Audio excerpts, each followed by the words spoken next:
Last fall, I went to Witches Night Out in Ortonville, Michigan, and everybody had incredible witch hats. Except for me. So this year, I decided to fix it. I wanted something that felt like it was grown straight from the forest itself. This isn't your ordinary witch hat. And the best part, I made everything out of EVA foam and materials I already had at my home. My name is Katora, and welcome to the Mythical Makers Workshop.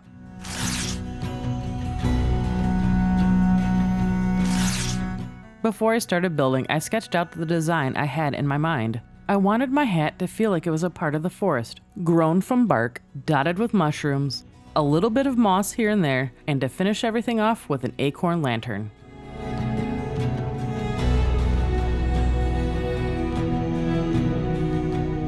When I started building the hat, I began with the brim so I could size the cone to match. I cut it from an EVA foam floor mat using a trash can lid as my guide. I wanted the brim to be as large as possible without having to piece two floor mats together.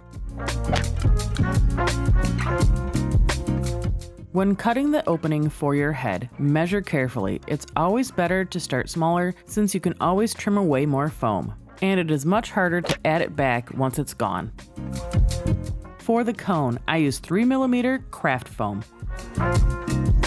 I folded it in half, then measured out 25 inches along the folded edge. I angled my ruler to draw out the cone shape.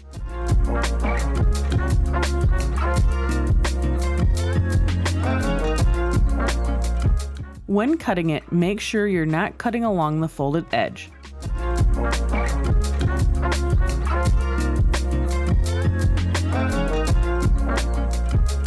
Once opened, you will have a large triangle piece that will form the cone. Before gluing the cone together, I like to use masking tape to test the shape. That way I can trim and adjust before I commit to glue. To glue the cone, I'm using contact cement, but if you don't have any on hand, you can definitely use hot glue. It will work just as well. When using contact cement, apply it to both edges of the cone. Let it dry until tacky, then press the two pieces together. Before I attach the cone to the brim, I cut small slits around the base of the cone. This gives the glue more surface to grip and helps the cone sit securely on the brim.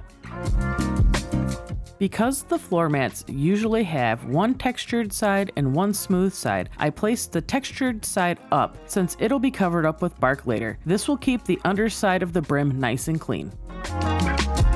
To attach the cone to the brim, I'll be using contact cement again. And if you'd like to follow this little journey yourself, I left a scroll of supplies waiting in the description for you. Once the glue turned tacky, I carefully lined up the cone with the opening and pressed it into place.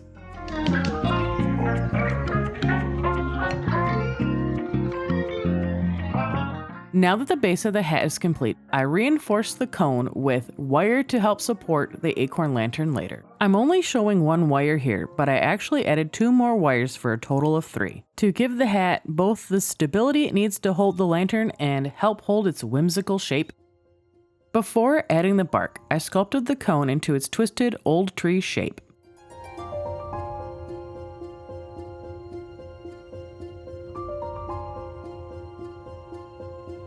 Then I reinforced it with some strategically placed hot glue.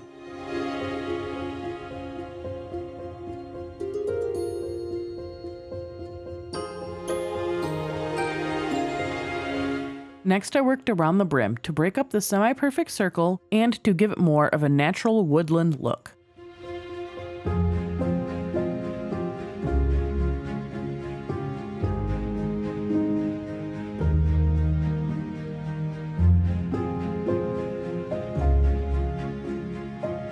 For the bark, I dug into my stash of EVA foam, bits I've been hoarding for years. I looked for pieces with different thicknesses, from 3mm to 10mm, to create the bark texture.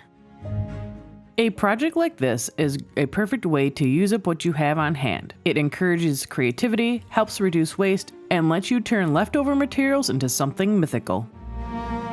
When adding the bark, I worked semi-randomly. I had a general idea where I wanted things to go, but I mostly went off of vibes. To speed up this part of the process, I pinned each piece in place first, making adjustments as needed before I hot glue everything down.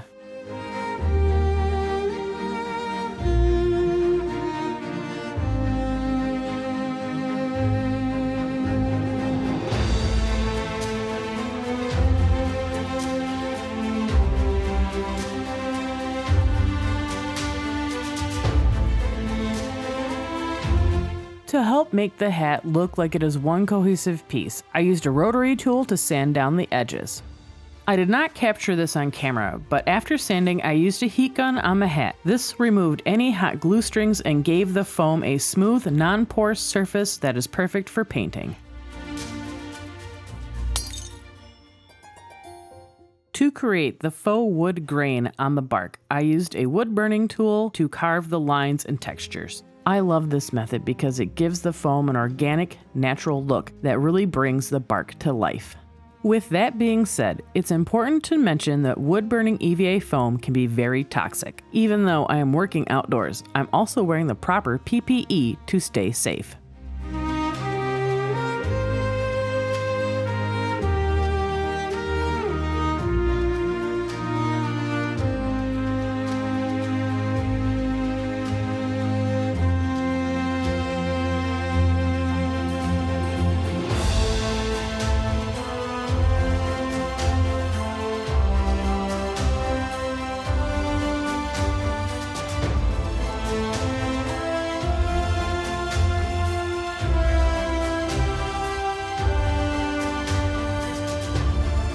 During a test fit, I realized I had cut the woodland door a little too large on my hat. To fix it, I added a small piece that looks like peeling bark and blended it into the overall texture. Before painting, I installed the lights for the Acorn Lantern. I ended up using fairy lights for the lantern. I made a small case from scrap EVA foam to hold the battery pack, which I glued into the hat. Then I ran the fairy lights up through the cone and out the tip, ready to make the acorn glow.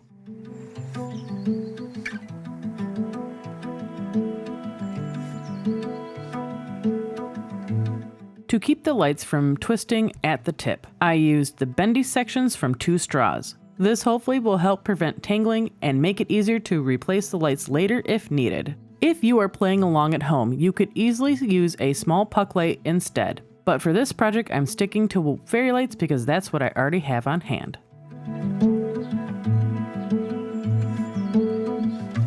When I'm happy with the position of the straws, I used masking tape to lock it in place. I used EVA foam clay to blend the unfinished part of the cone's tip into the rest of the hat.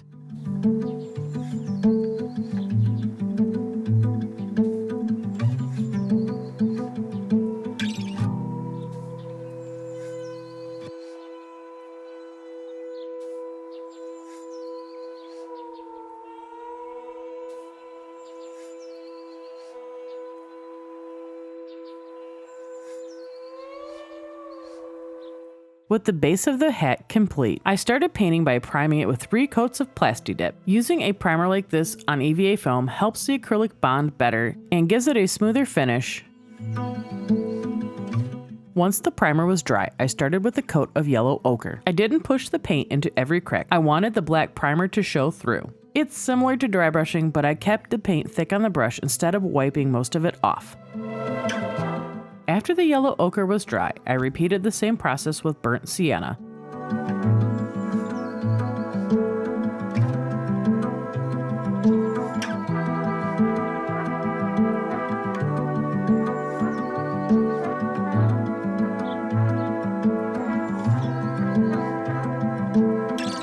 To unify the undercoats, I watered down some heavy-bodied burnt umber and applied it as a wash over the whole hat. This time, I made sure the paint settled into all the cracks and crevices, giving the hat a more natural and organic bark look.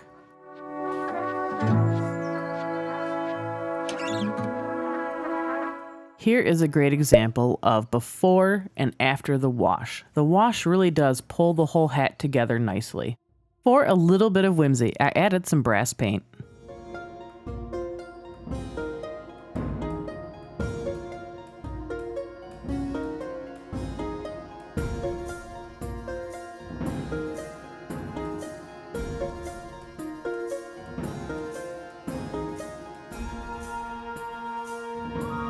When using acrylic paints, it tends to dry a little on the shiny side, so I used some matte medium to hopefully knock down the shine.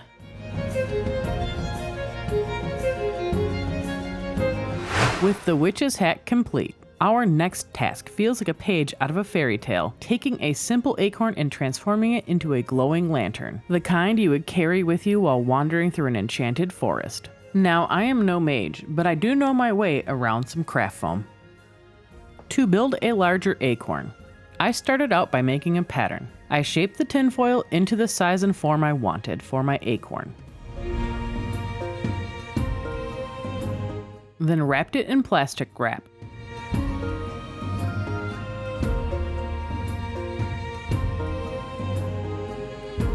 After that, I covered the whole thing with masking tape to create a sturdy base to make my pattern off of.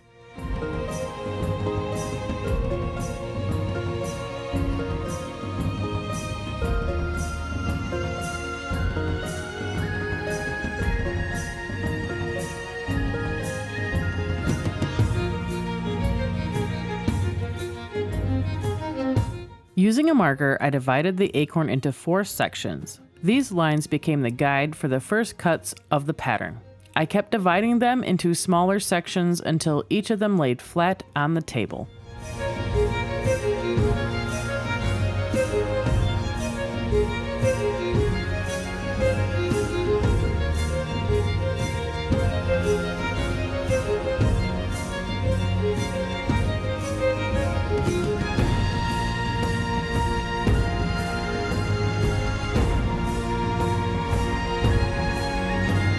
Now that the pattern is cut out, let's transfer it to the foam. To make sure our acorn truly becomes a lantern, I used high-density LED foam. It's strong enough to hold its shape, yet it still lets the light glow through.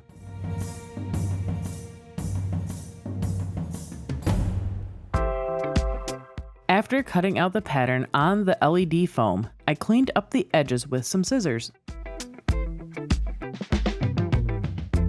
Then I used some contact cement to assemble it. If you don't have contact cement, hot glue or even super glue will work just fine. I just want to take a moment and say thank you. It truly means so much to Patrick and me that you've taken time out of your busy schedule to stop by the Mythical Makers Workshop. We are just a team of 2 here, and your support helps keep this magical journey alive. If you are enjoying this project so far, consider subscribing and joining for more mythical builds. We would love to have you along. And if you are loving what you are seeing right now, drop a mushroom emoji in the comments so that way the algorithm knows who to share the video with. Now back to the build. After warming up the foam with my heat gun, I shaped it while it was still soft to give the acorn cap a nice rounded dome to build off of. Off camera, I sanded the acorn's base, then I made a smaller base to go on top of it before coating it with foam clay.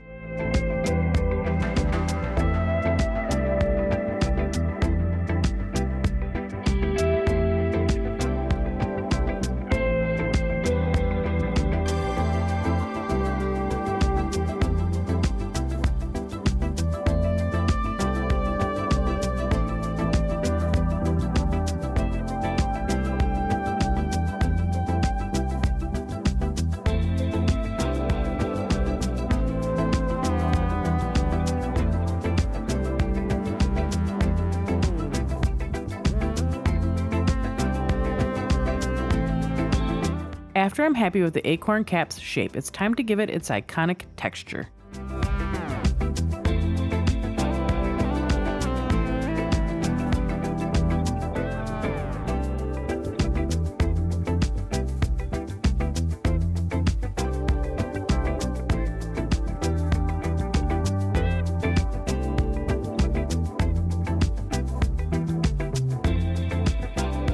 To create the acorn stem, I simply wrap some foam clay around a straw.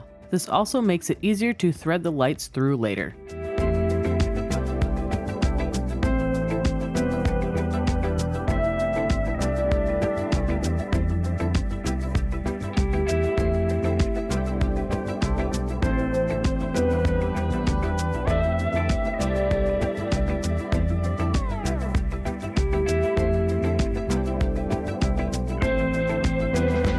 To prime the acorn, I'll be using Plat Effects Primer.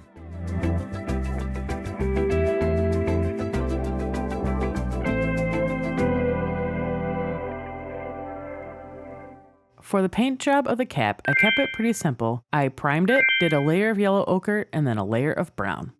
When I painted the acorn's nut, I first tried dry brushing it, but I felt it fell a little flat. A gentle wash of the same color brought it to life.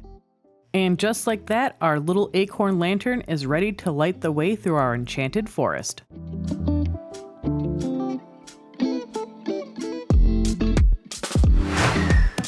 Now, if you're crafting a hat that truly belongs in a magical forest, it's practically a crime not to crown it with a few mushrooms and other woodland wonders. Our first cluster of mushrooms began their lives as a simple store-bought find, but a little magic can go a long way by adding a wire and giving it a new stem. This gives them the flexibility to nestle perfectly into our woodland hat.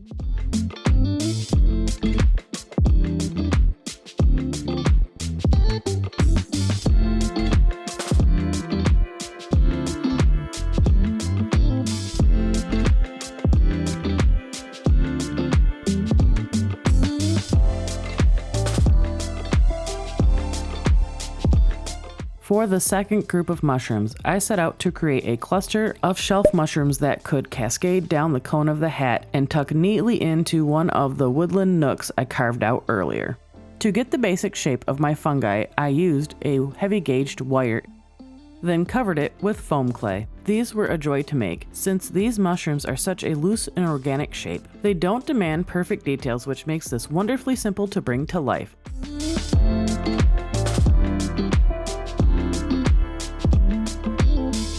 If you're new to foam clay, this is a great project to start. These little mushrooms lets you get a feel for the material without the pressure of a highly detailed sculpture.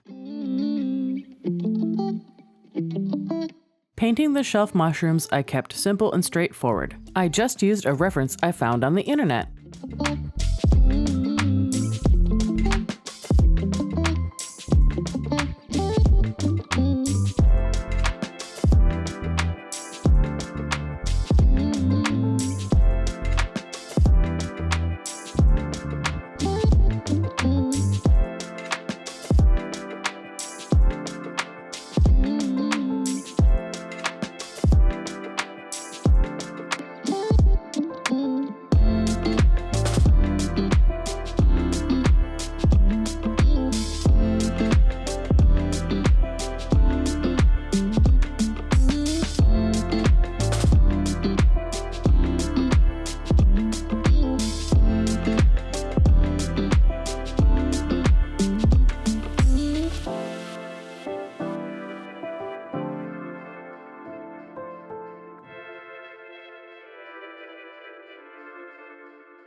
The hat has its flora and fauna, but I still felt it needed a companion for the journey.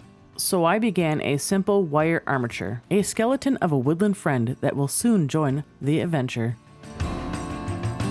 To bring our little field mouse friend to life, I turned to needle felting. I am no expert at this yet, but I have a big project on the horizon and wanted to practice before I take it on. This little mouse felt like the perfect opportunity.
For the eyes, I used sewing pins.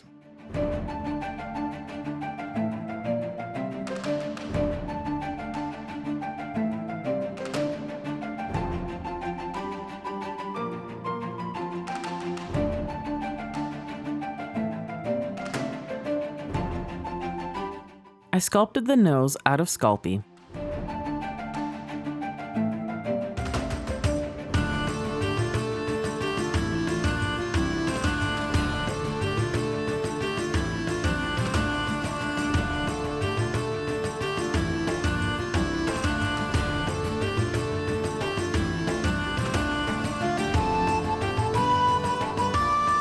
As I finished up, my little woodland friend Patrick wandered by and said, "That's a cute little mouse.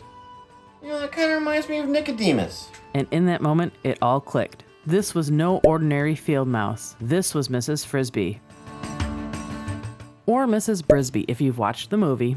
Ready to join our journey. She just needed her little red cloak and the amulet.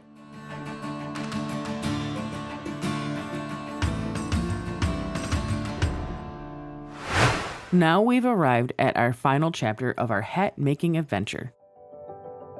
It's time to gather all our little woodland wonders and bring them together, letting the magic of the forest bloom atop our whimsical creation.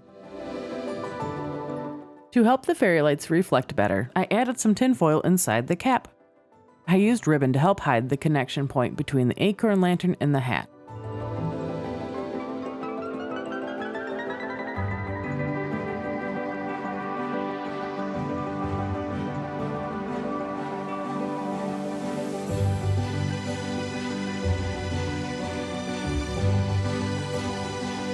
For those eagle eyes out there, don't worry, I went back and painted the straws black so you won't see the blue.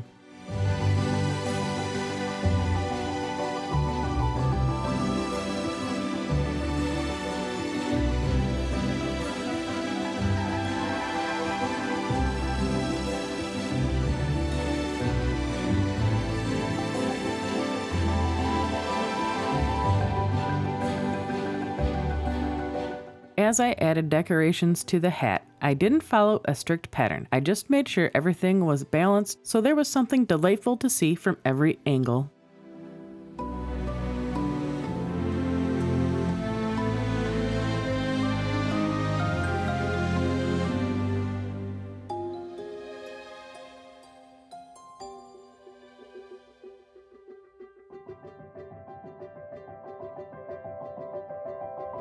To soften the bark and add a little touch of life, I tucked little patches of moss throughout the hat.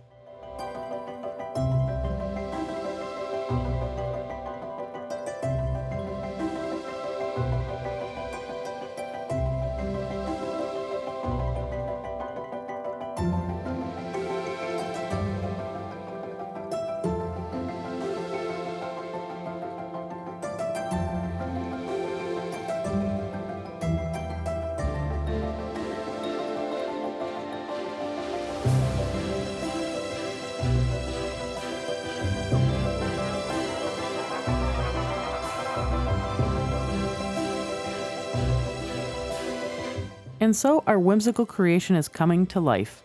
I am Katora, and from Patrick and I here at the Mythical Makers Workshop, I thank you for stopping by.